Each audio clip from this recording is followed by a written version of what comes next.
Hey, welcome to another fun-filled episode of Black Opinions Matter, motherfucker. My name's Amin Hassan. I'm joined as always by Blk Tray. We got Big Waz, and we've got the lovely B on the call today.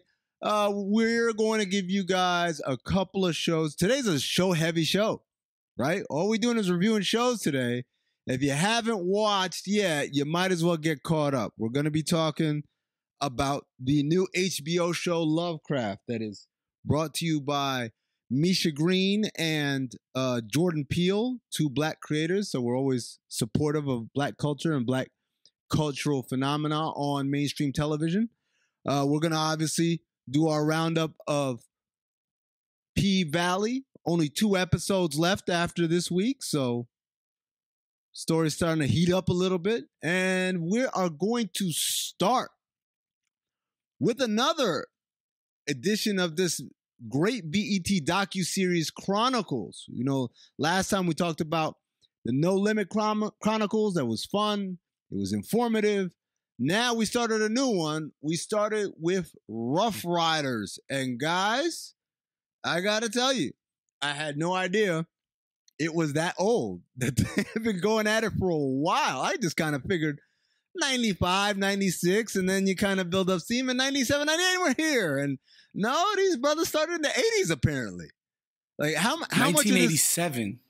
1987. They had the DMX demo tape from 87. This dude, which is the year of my birth, which is crazy. I'm like, wow. That's when they first started. No, I didn't know that it was. I didn't know how the origins of the company. I sort of had an idea. You know, when Ruff Ryders first came out, I mean, you could speak to this. They had a reputation for being like serious guys, right? Yeah. That was the reputation, that DNY was serious dudes, and they were to be taken as such. And so I thought it was cool that they delved into the background of how it all started, of these guys being like, man, we want to make some money, but we want to try to do it legitimately, because these street business ventures tend to have only 2 kinds of outcomes for brothers. And so they got into the music. But I just thought it was dope how they told the origins of that. And it's kind of ill to just realize how many people's lives been saved by this culture and this music. You know what I'm saying? Like, what would these guys have done to become if they never pursued hip hop? It's just crazy to think about. And that's the story for so many, you know, brothers and sisters from our neighborhoods, man. Yeah. No, I mean, I didn't even realize it was a family venture, among other things. I didn't realize the sister was involved. I didn't know the sister was actually already working in the music industry with an uncle down in Atlanta who was managing acts and doing doing shows and stuff like that, promoting shows. So it was a lot of... And they didn't talk about Swizzy in the first episode, but Swizzy is related to DNY. Those are his cousins. Last name Dean. Same, yeah. Which is weird because it's funny because their last name is Dean, but the family converted to Islam. And so they just took names that... Because Dean in Arabic means religion. So you'll hear guys named Shamsuddin, Saifuddin. These are like, you know, son of religion, sword of religion, whatever. Like, these are Beanie Siegel would always talk about being on his Dean. On his Dean, yeah. But it's typically spelled D-I-N, but their name is D-E-A-N because it was just like a regular English last name, and they just converted. A regular colonizer last name. It is funny, man. B, let me ask you, because you haven't watched, so you are basically probably where I was about an hour and a half ago before I watched. How much, like, Ruff Ryder DMX origin story did you know, or do you know? Absolutely zero. I mean, nothing. Zero. Yeah. Wow. And like I saw maybe 5 minutes of the first episode, and of course it, you know, had to do with some sort of like biker club, or, you know, what kind of club that the guys are a part of.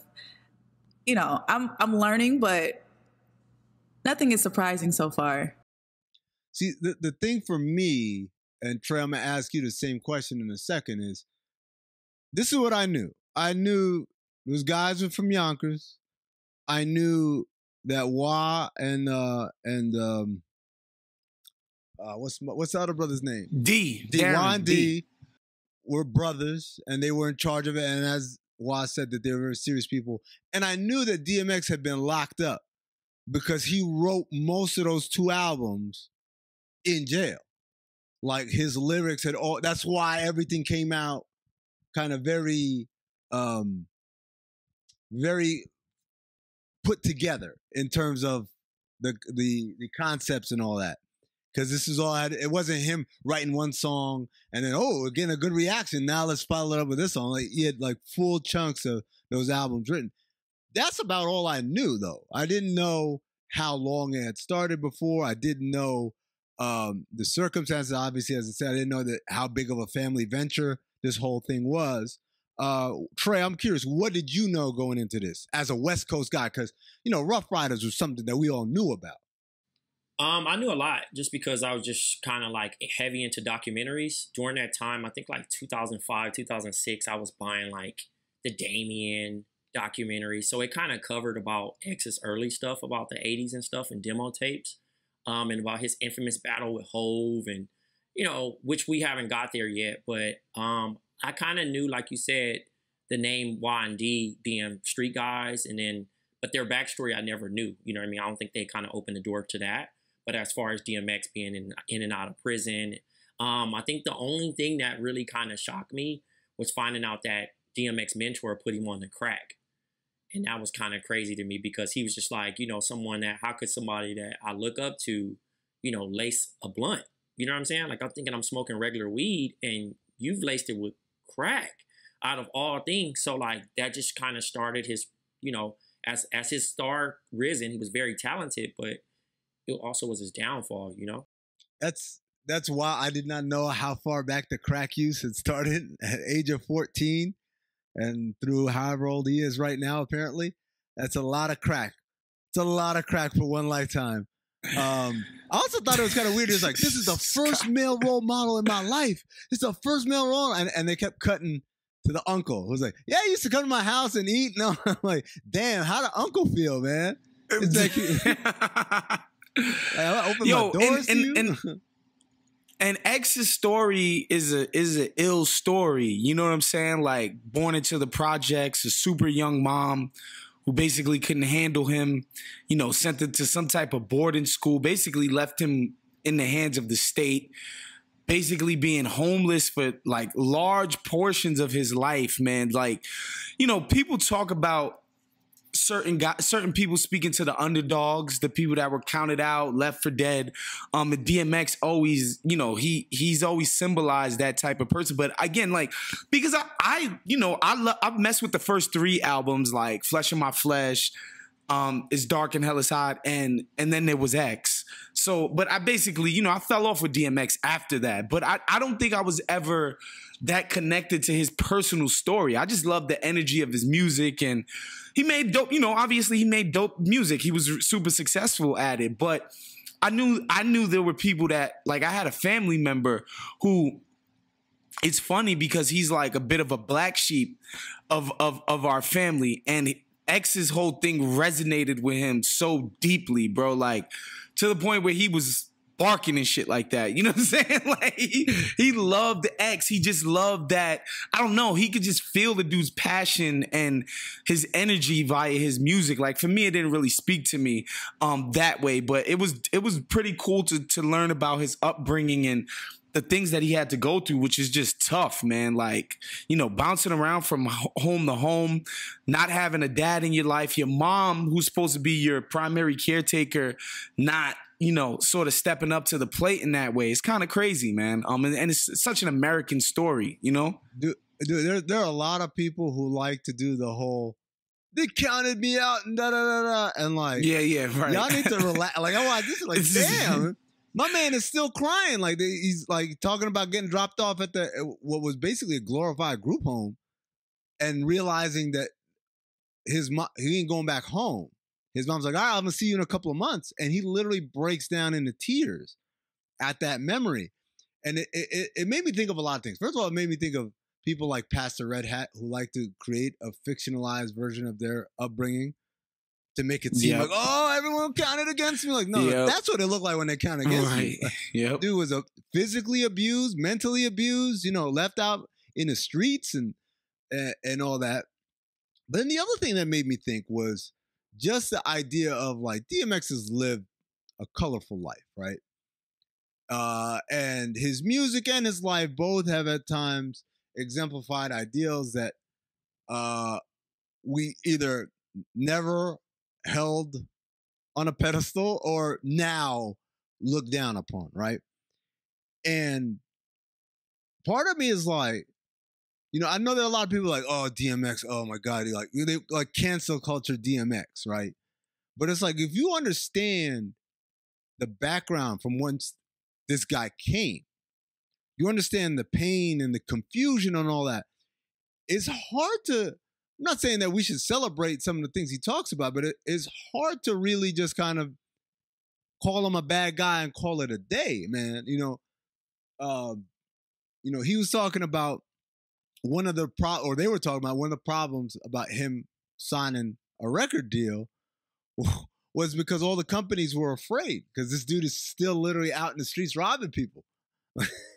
In fact, when Wah came up to him to try and talk to him about, yo, man, what's up with your music? Let me help you. Because he didn't know why. He was like, yo, he basically denied that he was DMX. He's like, yeah, what's this about? What is this? He came at him like a bill collector. Like, and this is in regards to, which is a funny story, man. But this dude was out here robbing people with a dog.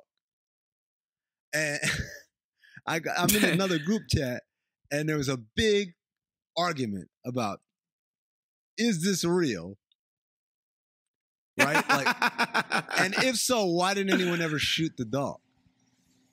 Well, I was going to say, dude, if you ever seen, and like I said, if you've ever been in the hood, and to this day, I still fear pit bulls. I don't trust them.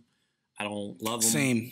Are there people who don't fear pit bulls? Absolutely. There are. It's absolutely, basically, I know people who say that pit bulls have been stigmatized and it's like highly racialized because black people tend to have pit bulls and blah, blah, blah, blah, blah. I've heard the whole sob story about pit bulls are actually the sweetest, blah, blah, blah. People make them that way, blah, blah. But, so I see a pit bull and I'm like, I'm going the other direction. Thank you very much. Anytime I've dealt with a pit bull, I've had to run for my freaking life, bro. Like every time, bro. Like probably, if I try to do that right now, I just let him get me because I'm not winning that race. But at 11, 12, that was black people's guard dog. So I do understand that you're going to tense up before you actually shoot a dog. Only people that actually shoot dogs are in movies, bruh. Because you're not thinking like that. You're trying to keep your eye on the actual guy that has the gun because he has a gun. And the fact that you're saying get him, he said he ain't got no gun. But also, that's what I'm saying. DMX but what I'm saying, like for the most part, the people who get robbed aren't armed. You know what I'm saying? Yeah. Like it's rarely the case that you get ran up on while you have your gat on you. You know what I'm saying? Like DMX, if he was any good at his job, he would have been scouting this people and be like, oh nah, he ain't holding nothing. And I could and man, some of these pit bulls that we grew up around, and Trey could speak to this obviously. And Amin, you grew up in New York, you know the vibes. Like I try to explain to people like I only know dogs as weapons. I like all of this cute, cuddly shit that y'all do with dogs now. That's new to me. When I was growing up, it was all pit bulls and Rottweilers, and those things would kill your ass if you gave them a chance to. Yo, B, having grown up in the country, do y'all have a different relationship? Is this a country mouse, city mouse conversation we have in here about dogs? No, everyone in my family they're terrified of dogs. Everyone. Okay. No one grew up with a pet in the house. Like that wasn't our thing. All right. So, B, where are you from again? I don't think I've ever heard you say where you're from. Are you from like Mississippi or something? I'm from North Carolina. Oh, so why does it mean calling it the country? I don't understand. You think North Carolina is? Are you from like a farm? You're not rural from Charlotte, area? though, right? Where you from? No, I'm from Greensboro. Bro, that's country. That's as hell. not country, is it? What are you talking about, Waz? It is country, bro. Oh, it's country? I thought it was a city. I mean, it's a big city, lots of schools, and there's a lot of people. However, it's a little slow. because this is the thing, B. As New Yorkers, we tend to call everybody who's not from New York country. right? Like you could Atlanta's be country. That's what, South what are you talking Jersey. about? We'll call them country, yes. And so forget about Atlanta. You know, forget about North Carolina, New York people. Was it's Bama. Right. Okay. Got you. Colorful jean shorts still live in Greensboro. Okay. Okay, So relax. y'all was doing the dog fighting Am like I Mike lying? Vick and them. Am I lying? You're not lying, but Okay, yeah. come on. Shout outs to my people in Greensboro, though. I got nothing but love for y'all. I'm pretty sure it's an auntie right now with the back fat meat that cook a crazy neck bone. The meds. It's the meds, ladies and gentlemen.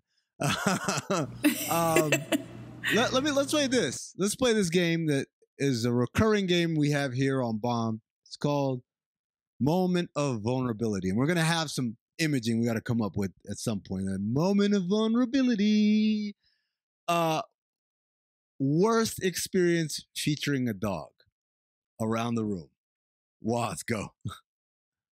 So, a friend of mine, this is the same friend that gave me the, she's like a pit bull enthusiast, right? And she had adopted or you know, like she's a foster parent to a pit bull. Mm-hmm. And one day she hit me. That's not a real thing, but go ahead.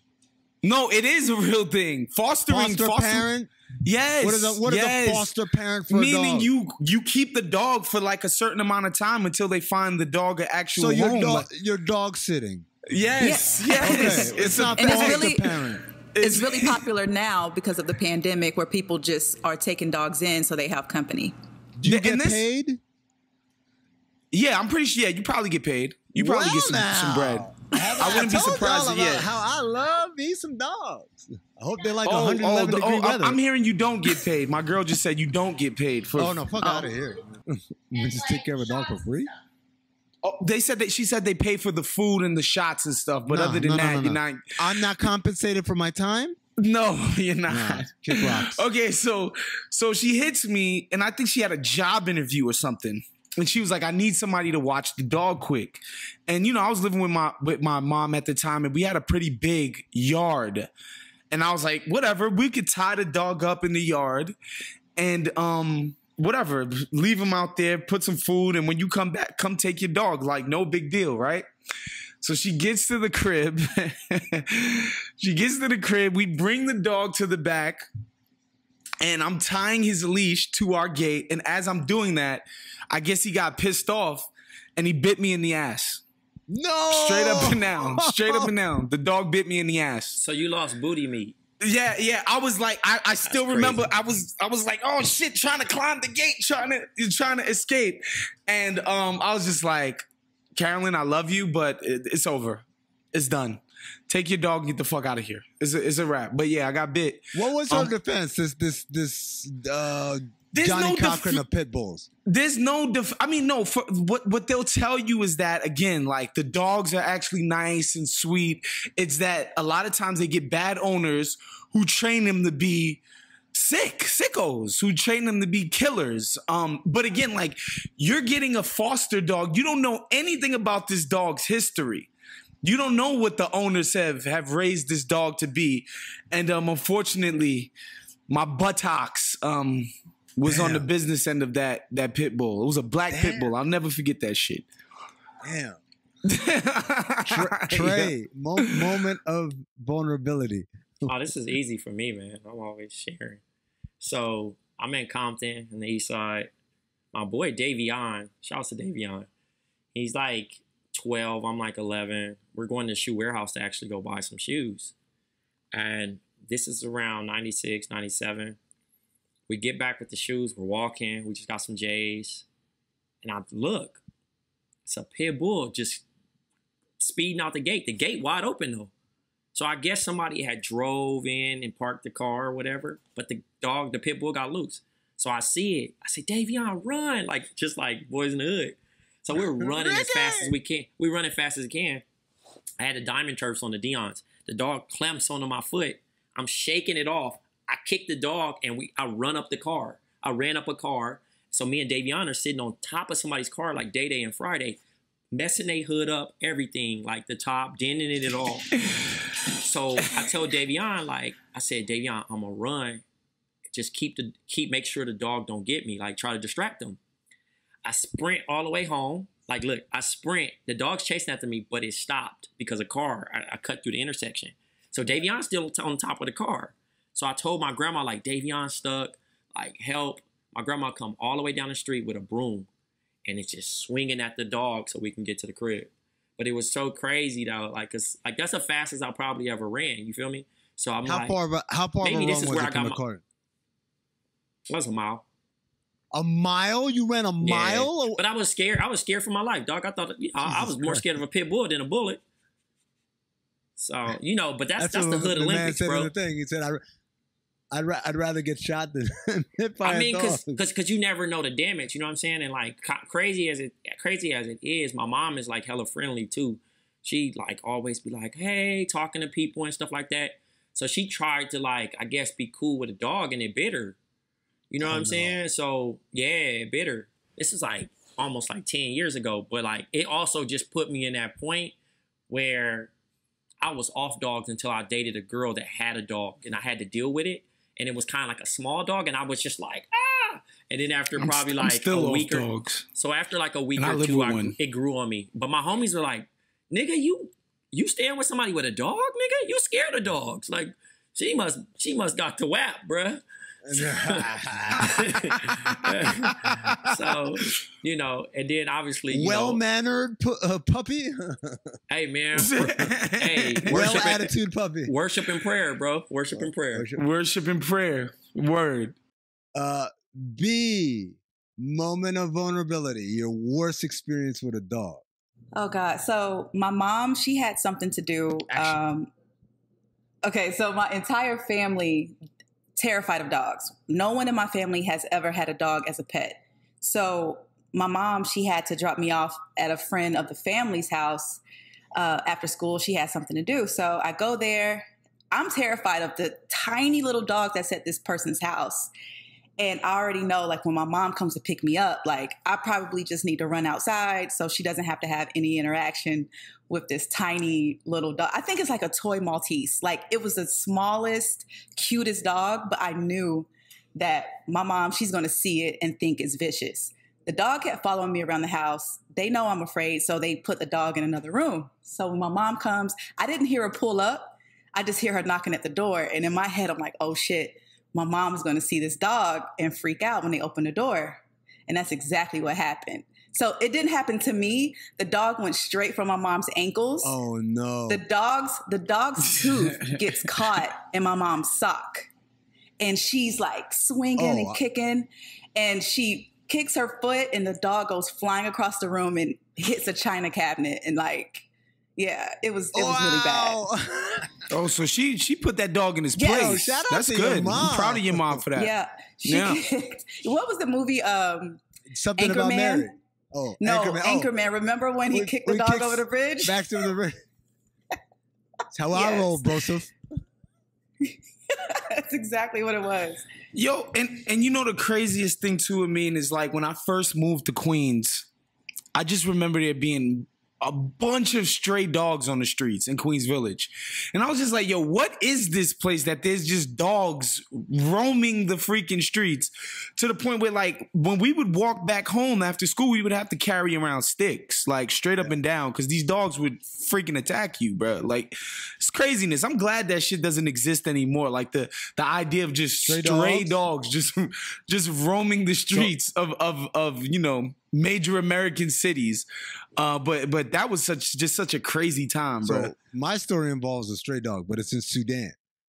There was the road right behind my house. There was a bunch of stray dogs. They just used to hang out there, and you just knew.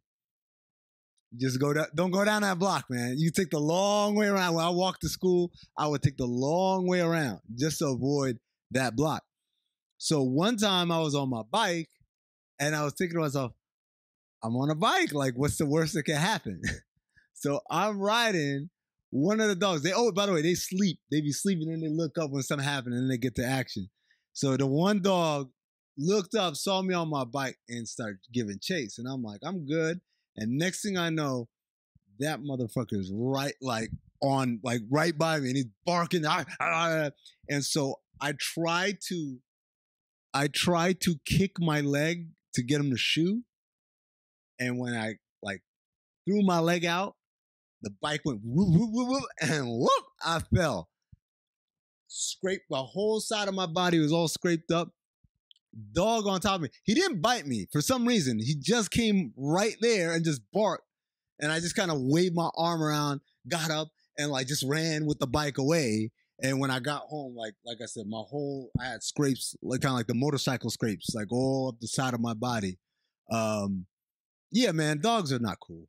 I don't give a fuck who but not my Petunia. Like, no, Petunia. shout out to my homie Ox out here in Arizona. He's got a dog. His dog is friendly, but it is humongous. I mean, it's like a Great Dane or something. And so I went to his house, and he said, "Oh, the dog's friendly."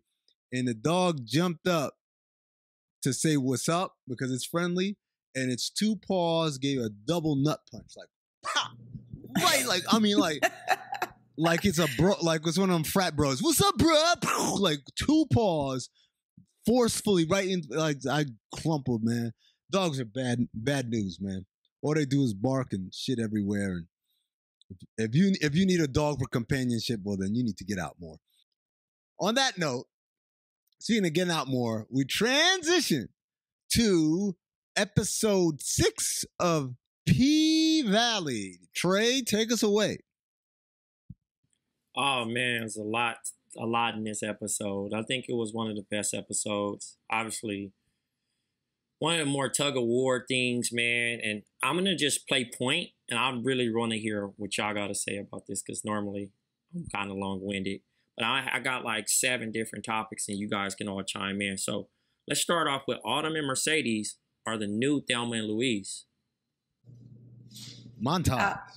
I was so excited because I've been waiting on, I knew at some point these girls had to come together for something. Like Mercedes is still throwing in those, light-skinned jokes, but she sees that, she can get money with this girl. So she has to go with the plan.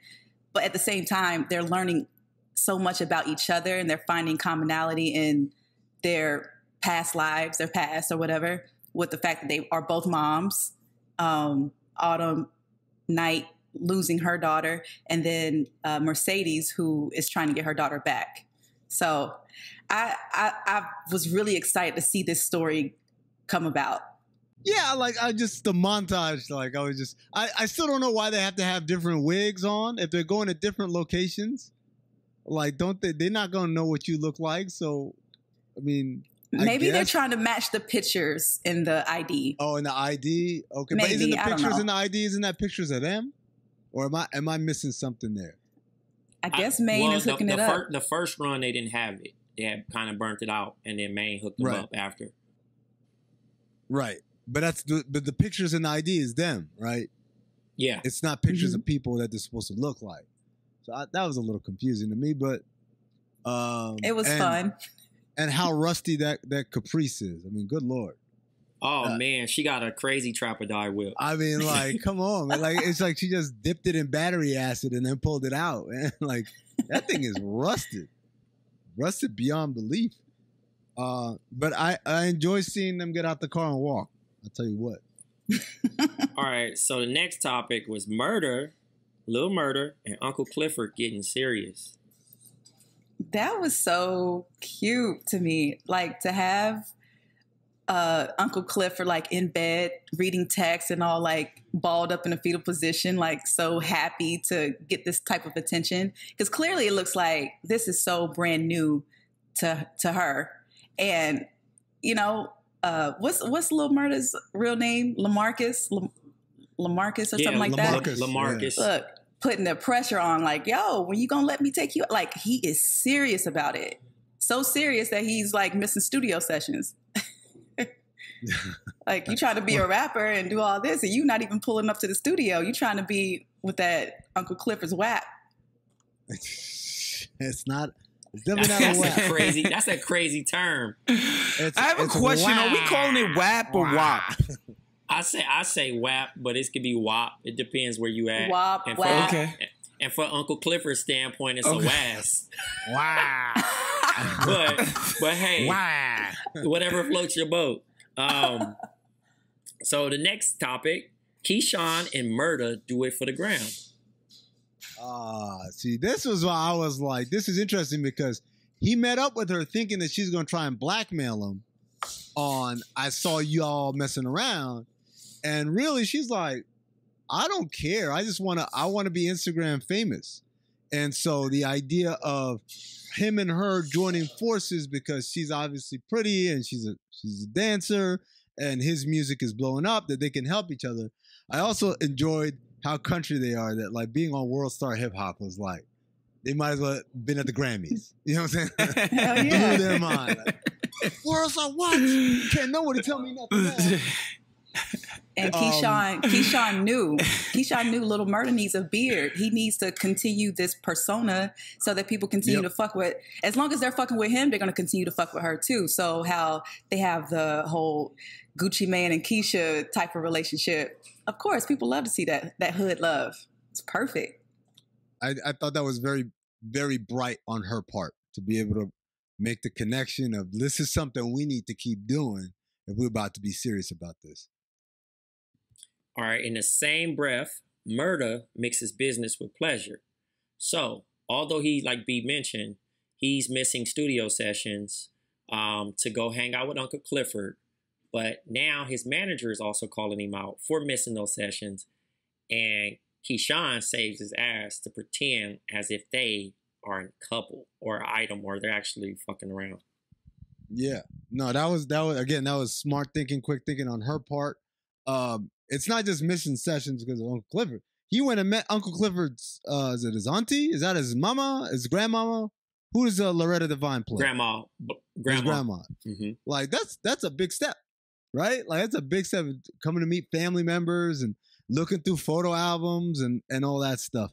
So, yeah, he need to get his shit together, man. Like, it's just weird because, you know, the weirdest thing about Murda is that from the very first episode we saw him, he saw Uncle Clifford and immediately brazenly began to holler. Like, it wasn't like, what are these feelings inside of me or whatever, like, or even like, yo, come talk to me here in the corner. By the way, I also like am strictly dickly or whatever code, you know, like he went in there like. That's a crazy term, by the way. Yeah. Yeah. But do we, I want to know if we get a backstory of how Murda became gay. Yeah, I think, and I really hope we get it this season, but, you know, I guess they've already been renewed for season 2. So I'm sure we're going to get some sort of background story on Lil Murda's history because he is so comfortable and that blows my mind. Oh, it's like overly comfortable, but at the same time, he beat up his homie for making like an insinuation or whatever. At the same time, Keyshawn has to do the, he was busy with me thing to cover for him. So at the same time, when he got discovered by Keyshawn while he was making out with Uncle Clifford, he acted all scary and so it's kind of like he's operating on 2 different wavelengths. One of like, yeah, what's up, man? It's 2020, and one of like, oh shit, no, I'm regular. Yeah. Yo, I have a question for you guys. This is the first time I've been on since we've started covering the show on BOMM. What are you guys' relationship to strip clubs and strip club culture? I mean, you know, I can speak for myself. I'm what you would call an enthusiast. Anytime I go to ATL, like I have to touch Blue Flame, I have to touch Follies, I have to even go to the hood spot, go to pinups for the $5 lap dances. Shout out to the $5. It's just yeah. And by the way, I know the hustle they're doing at pinups too. The songs are usually like 30 seconds long, so it's like they're getting you one way or another. But I don't know. I love strip club culture in ATL because it's like, it's so normalized. It's not this hyped up like, oh my God, there's like this, it's like a sex thing happening. Like people are just in there chilling, enjoying themselves. The mailman, you'll see the mailman there, school teachers there, anybody could be there. So, you know, I have a great appreciation for the strip clubs in ATL. I would love to know you guys' sort of relationship to strip clubs. I love it. I'm from the South. Like it's a part of life. It's you go in and have business meetings, birthday parties, bachelorette parties, divorce parties, whatever you want to do in there, and have some good food. Yes, it's always a good time for me. I love it. In case you missed it earlier, B is from Chucalissa. No, you know, for me, my strip club coming of age happened in Atlanta. And so those are the first ones I went to. And I thought they were all like that everywhere. And and then oh my goodness, traveling around and you realize, oh no, like it's not like regional. This at all. It's really regional. Yeah. Like for instance, the strip clubs in New York, don't do it. Don't waste your time. Don't ever waste your time doing that. It's terrible. It's a horrible experience. And then they have the weird laws in New York where like if it's full frontal nudity, they're not allowed to serve alcohol in the establishment. Yeah. Turns out there's a lot of places the girls like can't even get naked for Turns real. out there's there are a lot of places like that. There are a lot of places across this country that have those weird rules. And Atlanta is just one of those places like, nah, just come in. It's a free-for-all. Home of the $5 lap dance. And by the way, the wings are to die for. It's just, we had a topic a couple of weeks ago was the best strip club dining experience you've had. And not counting Magic City. Did you have a submission in that regard? Last time I was in GA, we had wings at Follies, and I bodied them wings. they got killed. We might have even ordered another order of those. What kind of wings were they? I think it was buffalo. I think it was some buffalo wings. It wasn't lemon pepper. It was some buffalo wings, and I thoroughly enjoyed it. It was great. Like some lemon pepper wings. All right, Trey, what's next? Kyle Brothers' deal goes wrong. Did it go wrong or did it go right? Or do you mean just the scene with the gun? That's what I'm saying. I think it didn't go right because obviously Andre's going to do some stuff behind, to kind of muck it up a little bit. It's not a sale now; it's more of a lease, and I think he switched it all up. And for that whole incident, he's going to get them back, and they have no clue what they're just signed off. So, although, they tried to play bully ball with their half brother and Andre by scaring them with that I got the hookup pistol, shotgun they had that they used back in the day, during the Mason-Dixon line and whatnot. It's just an interesting scenario, obviously to turn the rifle on Andre, even though it was, the other brother, it all depended on him being, signing it. So now we get this whole situation where, they think that they've won and Andre's actually the smarter one, even if it's falling out of bad grace with God Daddy. Yeah, I'm like, I hope it's not simply he just photoshopped lease instead of sale at the top of the document and just gonna take their same signatures. That would seem like a really kind of lazy way out. But I'm interested to see, is he working with Corbin behind the scenes to double cross? Is he double crossing without even telling Corbin? Is he double crossing the whole Kyle family or just the white ones? Those are both really interesting kind of paths I think this show could take. Yeah, I feel like he understands where Corbin is coming from. So he's going to try to work where it works for Corbin and it works for him with the commission. Right. And shout out to his beautiful, intelligent wife. It was a doctor. Yeah. Yeah. By the way, that was super awkward when Autumn is on the phone with him and it says to him, you deserve it, you belong here in Chucalissa. And he says, yeah, tell that to my wife. I'm like, nigga, are you trying to holler or not? Are you trying to... Hold on, we're going to get there. We're going to get there. Okay. We're going to get there. All right. No, we good. That nigga ended the show. All right. So the next thing, graduated hoe doesn't forget where she comes from. Yeah. Luis, is that her name? She came through with the piping hot tea. You know, she just needed a reminder like, yo, you used to be one of us. Like, why would you want to see the demise of the pink? What's up? Give us some news. And shout out to Uncle Clifford for going to the nail shop and being bilingual. Like, who knew? Went in there speaking the language, talking shit. Like, how does that even happen? I go to the nail salon a lot. I don't know what the fuck, and there's no way that I could even like, oh yeah, they said this last time, and so this word made me no. In there, bilingual as hell. And they damn sure ain't trying to teach you. Right. Them motherfuckers, they want to keep it that way so that like they can say whatever they want to say, not to worry about, oh shit, here come B. She knows everything. Yeah, Miss Louise came through with the tea. Had to be chorused a little bit and reminded, but she came through. You know, she might be a secret, you know, most improved player, MVP. You know, she. There you go. she might give us something. She the teammate that got the college scholarship, and then come back to visit the little homies on spring break. You feel me? That's what she did. So when she came back to the table, you know, and was talking to the girls, everybody was like, "Okay, look who it is." You know what I'm saying? And she came back and obviously felt the way. So shouts to her, you know, paying homage to the OG, Uncle Clifford. All right. Andre's good heart may cost him his marriage and good favor of his uncle.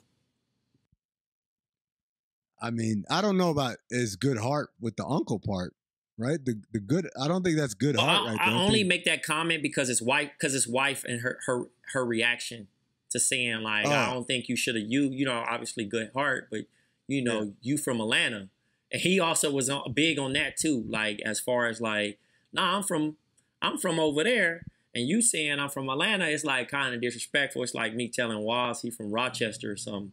You know, my boy's still trying to be down for where he is. He don't want to be in a part of the big city. He want to claim, you know, the trap. It's like Waz trying to claim Brooklyn instead of Queens. Oh boy, Brooklyn was. I'm actually from Brooklyn. I just went to Queens to go to high school. Yeah, it's facts. It's facts. No, you know, look, I think I'm interested in seeing what's going to happen with the play with the Kyle brothers. Like, I just don't feel like that's something you can get away with easily, right? I told them that they were selling for $6 million. Turns out they're just leasing and they're getting like 15 grand or whatever it is a month. The other part, what was the other part? His good heart was for what, Trey? Well, it's just like it's going to cost him his marriage, you know. From yeah, because his wife is like, you think that was a good idea to go against, you know, your goddad, like God, you know what I mean? Yeah. Like you thinking that you doing something good, and you know she like, nah, bro, like this is your chance to actually move up the ladder. Pretty much, she probably carrying the weight. You know what I'm saying? On a comparison contrast, like I'm the doctor. Right. And you, quote unquote, are supposed to be a lawyer in a small town, bro. Just come back to the crib. I'm carrying the weight. And he don't like that because he want to do something for himself too, you know? And I think that in that city, and it's so small and broken aspirations, he can actually do some change, whether it's saving the pank, you know, or, you know, doing whatever he need to do. Pank is funny. All right. Last one. Clifford bails out Patrice Woodbine, but puts up the club. I don't know what's about to happen. That whole situation. That's for Chestnut Checkers Twitter. Yeah. Yeah. Yeah. So of course that's a good way to, you know, pull Patrice back into this whole storyline. Like, you're not just going to get away with stealing Mercedes' money. You're going to have to do something to help me out because you messed up Mercedes' last dance, which was supposed to, you know, that could have helped save the club that night. So we're going to have you, you know, put you on the line to save the club. I just can't believe that she was in there for 9 days. 9 days? No one. Looking that stank. makes sense. Looking stank as hell in there. But I also like that, you know, now you got that like little breathing room. How bad do you want this church? You clearly want to preach and start this church. But in order for you to get this church going, now you got to save the pink. So it's like, it's kind of like, regardless if she doing it, if she think in her head that she did, because I'm pretty sure it's going to fall back on, hey, Mercedes, I did this for you to save the club so you can keep doing what you're doing. And then, you know, she dead to her, regardless of what she did. But I think it's going to also tarnish the relationship between Clifford and Mercedes, because it's like, you was working with her. You feel me? Right. So prediction time. Amin, I'm going to start with you, and I'm going to let B, because B always right. And then I might give a take for Jerv, just because Jerv be saying some wild shit sometimes. But Amin, go ahead. What's your prediction? That the lawyer guy, Andre, and her ex, they gonna meet. Okay. B, what do you got? Montavious? Shouts to Montavious. He sound like he played for the Denver Nuggets. No. The Broncos. Montavious is an NFL name. Montavious Jenkins, Montavious Jackson. Yeah, Montavious for sure run a 4-1. So my prediction is that Andre's wife is going to pull up. Autumn Knight's ex is going to pull up. And again, it didn't happen last time, but I feel like someone is going to die. Someone is going to die. And also, Lil Murda is still fighting to, you know, conceal the fact that he and Uncle Clifford have a relationship. So I'm speaking for Jerv and myself. My man who do the money counting, I think he gonna save the club, right? Yeah. And then I do believe somebody gonna die just because it's just too much thirsty shit going on. And I think that Keyshawn really gonna start trying to fuck with Murder and really try to pull him away from Clifford. So there's some drama there. Because she gonna get too caught up in the You mix. know what? That's okay. I'm gonna piggyback off of that. So I forgot, because Keyshawn, she's still showing up with bruises on her arms and her face. And this whole little murder thing is just going to make it worse, where Diamond is going to have to step in, and maybe that's where someone gets hurt. Well, I think is Diamond genuine? Yeah, the bouncer. Yeah, but I think she actually gonna use Autumn Gat, because she left the combination open. She told her, hey, unlike Mercedes, I share my locker. So hey, whole lot of exposition there. There you go. But you know, we got something to elaborate on. Now, is there an episode tomorrow? I mean, not tomorrow, but next week, or do we have to wait till August 30th? 2 weeks. We gotta wait till August 30th. All right, so 2 weeks. I'm sick. What am I gonna do?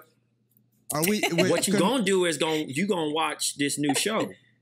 That's what you gonna do. Can we talk about Andre talking his way out of some pussy? Can we talk about that at all? Why would you say, yeah, tell that to my wife? Like, what are you thinking? What is your intention here, sir? Are you looking for a pen pal? Like, what is he doing? That was just the weirdest thing. I'm like, bro, what are you doing? And he didn't even seem to realize he messed up. He was just like, what? What's wrong?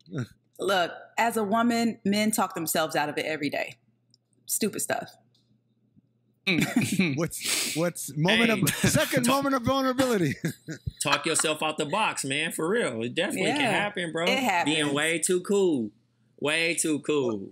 B, let me ask you this: what was a situation where a guy was, man, he had it made? He was like Joe Biden, just don't say anything, and you are in there like swimwear, and then he just opened his mouth. And he started lying. He started lying immediately. Like, well, I got this, I got this kind of car. I live in this neighborhood and I do this. It's like, I didn't even ask. Like, why are you volunteering to lie? Me, B? Why you trying to expose me, man? It was 2009. Leave me alone. Told her I had the range. Oh, please. Trey, no. Trey, moment of vulnerability. What was the time you talked your way out of the box? I don't know what year it was, but this chick, she was really on it. And I was just like, I really wasn't feeling it. I just got to break up and stuff like that. But overall, I just told her, like, I'm cool with not having sex. I just really gave her that bar. Like I was Jesus just like, look at me. I just didn't care, bro. She was really on it, and I just was really kind of like. But I think I was just a jerk because I was just breaking her down of shit I didn't really like about her. And at that particular time, that was no, you know, that wasn't right of me to, you know, to break her down like that and that persistent. But I also just told her I'm cool, and I think that just kind of killed all. Not for me. But then I kind of like, I guess maybe like 7 days later, I wanted to run it, like see what's up, and it was over. It's all right. Yeah, it was over. Waz, talking your way out the box. Man, I don't know, man. Like, it's so funny. Like, I feel like as dudes, a lot of times, you think about the quote unquote ones who got away, right? Yeah, like you'd be like, man, I was talking to that girl, man. She was supposed to let me, whatever, blah blah blah blah blah blah blah. And you always remember those, but I'm sure it's happened a trillion times, but I can't think of a time that I was like, oh well, I fucked that one up. It's hard for me to, because it's just something I put out of my mind. I can always remember being like, man, I was that close. Man. And, you know, it just may not have ended up happening. For me, I'm going to tell you, it's real easy, man. And it's the same. It's obviously happened a trillion times. But, like, the one that I have in my mind, this girl was gorgeous. And she's, like, independent and, like, self-motivated, own her own business, da-da-da-da. And I'm just like, and she was attracted to me. Like it was one of those, like, she let it be known first, and that's a rarity. I'm like, oh, okay, I didn't even initiate, right? And she said I made her laugh. She thought I was funny, and so I'm stupid. So now I turned into fucking Eddie Murphy, and I think at some point I was just, it's just too many jokes, man. Like just. Damn. Like, I probably should have played it mysterious a little bit more instead of doing a tight 15. Oh man, there's a lot of those. There's a lot of the times that's happened where I'm funny, and then it just keeps going. Anyways, well, that's gonna do it for P Valley. B, I guess we'll talk to you next week, depending on what the subject matter is. It won't be P Valley, but I'm sure it'll be something. But we got one more show. And since you got the entire Rough Riders box set, you can spoil the whole show for us next week when you come on. Maybe just go to episode 2. She had to stun on us and say, well, they already sent it to me. Yeah, I'm gonna watch it. I'm gonna watch all episodes. And I'll just sit in and just listen on you guys' predictions or whatever. Oh. Like, I just want to hear what you guys have to say. Okay. All right. That'll work. Thank you, B. Thank you. So we move on to our last segment. This is the new HBO show, Lovecraft Country. If you ask me who it stars, this is going to be one of those things where, like, I'm going to be real black with this. It stars the guy that played Johnny Cochran in The People vs. OJ. It stars the dude that played Dr. Dre. Don't do that. Don't do that to Courtney B. Vance. Don't do that. Don't do that to Angela Bassett, husband, bro. Don't do that. He's married to Angela Bassett? Oh, yes, wow. Yes. He's married to Angela Bassett. Can you believe that? He's a great actor. He is. And shout out to my man who played Dr. Dre in Straight Outta Compton. Don't know his name. And also, shout out to Juicy Smoke. I don't think this is the Dr. Dre. I don't think Jonathan Majors is. No, you sure? Nah, he played last. He's only in Last Black Man of San Francisco and Five Blood. And the Five Bloods. Yes, he was. Right, oh, wow. right. I knew he was in the Five Bloods. I always thought it was the dude that played Dre in Straight Outta Compton. Nah, that's not him. All right, and also shout out to Juicy Smollett's sister.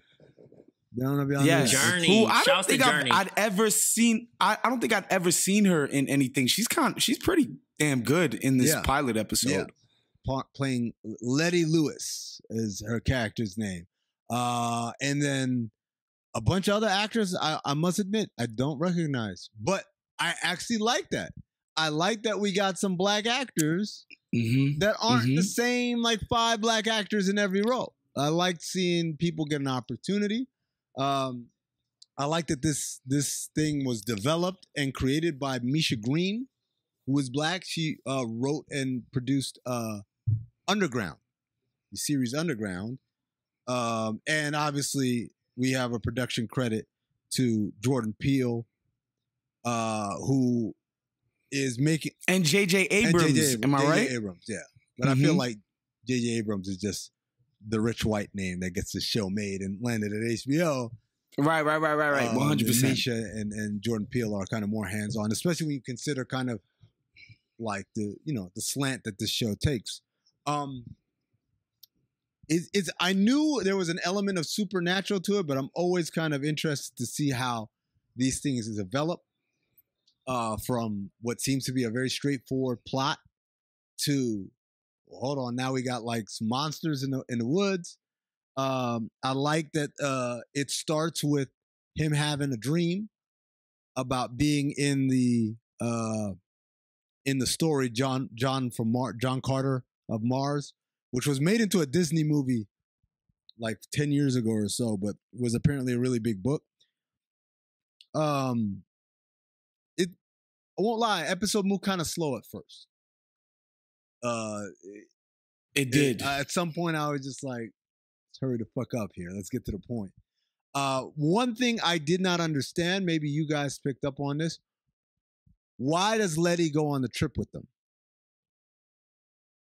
I don't really know how clear. Like, remember she got fired from the group, or I kind of. She tells her sister, "I need a place to stay." Her sister says, "You got 2 days, so that's enough time. I'm gonna find a job." She wants to get a job at the department stores downtown. Next thing I know, as they're packing, ready to go on the trip, like, "Oh, Letty's coming with us." Halfway, but the reason for her to be on the trip, not sure of that. They stop off at her brother's house. Like, okay. I think she's just a Rolling Stone, dog, and just really just came for the mob. Like, oh, where y'all going? Oh yeah, I want to go too. That's what it pretty much probably turned out to be. And then obviously, while they going their way, she could be some type of use because her brother is like a halfway point to tell us where to get to this spot. Yeah. Yeah, the story, if you guys are not familiar, is this guy Atticus, who's in the military, comes back to Chicago, where his family's from, sees his uncle, his aunt, his cousin, and has a letter. And the letter is from his father, and his father says that he's got a birthright that they went to go collect from some place called Arkham, or is it Ardun? We don't know what the name of the place is because the handwriting's not clear. So Atticus says, "I'm going to go." His uncle is he's a travel guide writer, and specifically travel guide for black people back in the 50s, because you couldn't just be like, "Oh, we'll stop off here and get some pudding or whatever, or some cake." You have to know which of the place establishments and stops along the road that you can stop at as a black person to know that you're not going to get harassed and or killed. Of course, in order to be able to write a guidebook, you've got to go and verify these things. And as such, Atticus's uncle has the unenviable job of going in a lot of these backwater hick towns and risking his life pretty much. He's had his kneecaps broken, and at one point where they're on this trip, they stop off at a diner and they get chased out by people with shotguns trying to shoot them. Question: they escape from the people with the shotguns when a Rolls Royce pulls out in the middle of the road and just stops dead, and thus causing a crash. A white woman jumps out of the Rolls Royce and kind of stares very, "I'm the savior white woman" way at them, and they drive off. Who is this white woman? We don't know yet. We will discover her in episode 2 or 3. But she is a part of the claimed whatever that he belongs to, his rightful heir, birthright. You know, that's going to be the storyline. They've just discovered Ardum at the end of the show. But I honestly thought when that happened, his dad was actually going to come out of the car or be the driver. So it was an interesting situation, but they're also looking out and wanted to make sure that they succeeded to get to Artem. And then, you know, obviously Black people and sci-fi meeting is, I mean, it's Black nerd alert for me. I'm really excited about this. I got Watchmen vibes a little bit because I didn't read the books.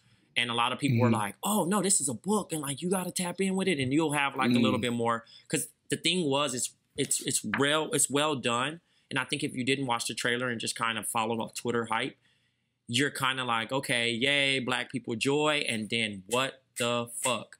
You see what I'm saying? That was immediately the whole thing. But, you know, a lot of people didn't know there's a bunch of references in here that has real life history, especially about like the sundown towns. And I think it was the reverse of the Green Book, that the Green Book movie didn't highlight that sometimes. And in this, you know, they highlighted some real shit that was actually happening. And I thought that was a very intense scene where they had about 7 minutes to make it to the line before sundown so they can avoid being, you know, hung or shot and killed by the sheriff, be lynched pretty much, you know. So they still end up running into trouble. And all of a sudden, we're exposed to these new creatures that we've never seen. Obviously, you know, otherworldly. And, you know, obviously it started to show off where he's having his dream where, you know, he's in a war and then obviously it's aliens. So it's evident that this is going to be mixed in with it a little bit, but we thought it was just a dream and it's actually real fucking things. I thought it was really cool also that they highlighted when they went to the all-white restaurant in one of those sundown towns,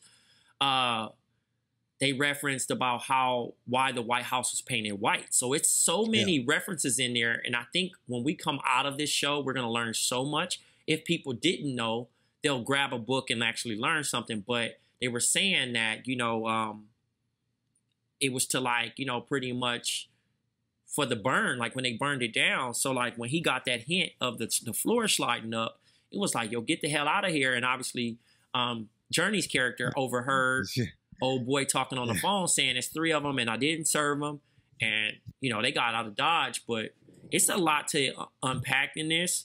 I thought Naima did a great job breaking it down on Twitter. So if you find her thread, whoever's listening, she really taps in with all that stuff.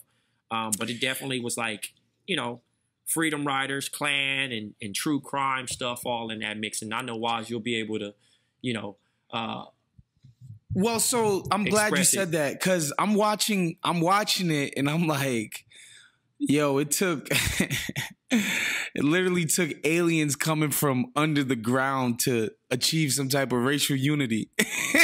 Like the cops.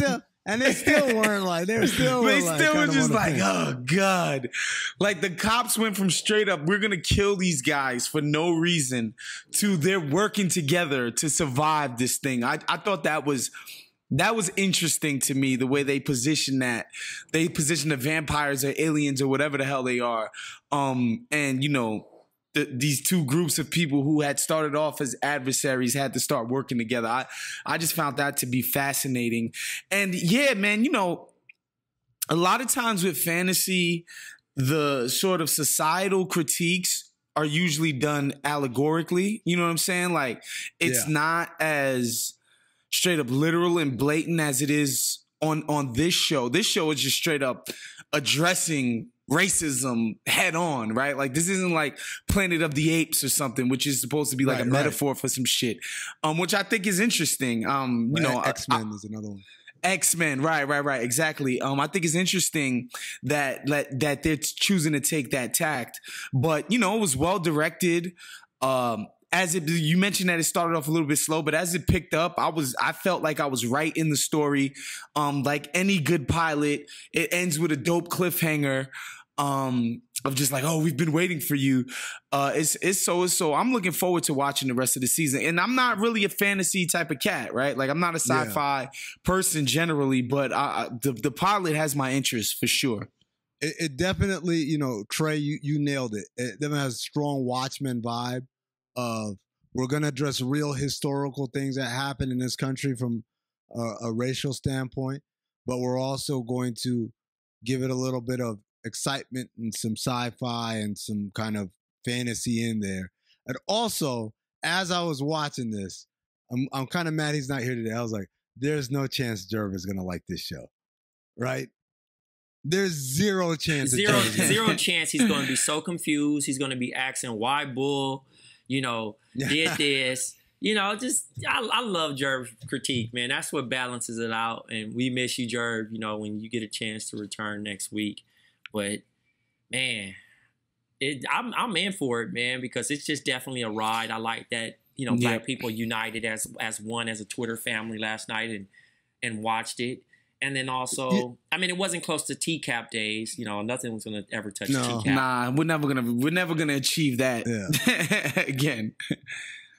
The other thing I was gonna say is it's funny to me, like, this is like the two shows we just talked about, P-Valley and this show. That's the spectrum, how wide of a spectrum of kind of quote unquote Black shows we can get.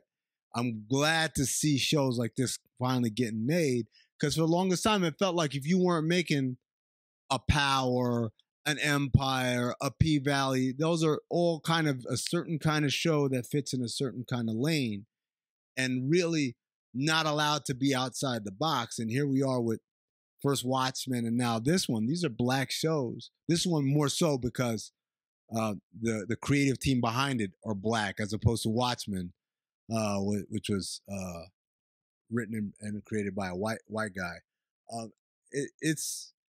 I'm excited for it. I'm excited for it and for more vehicles of entertainment that look like it.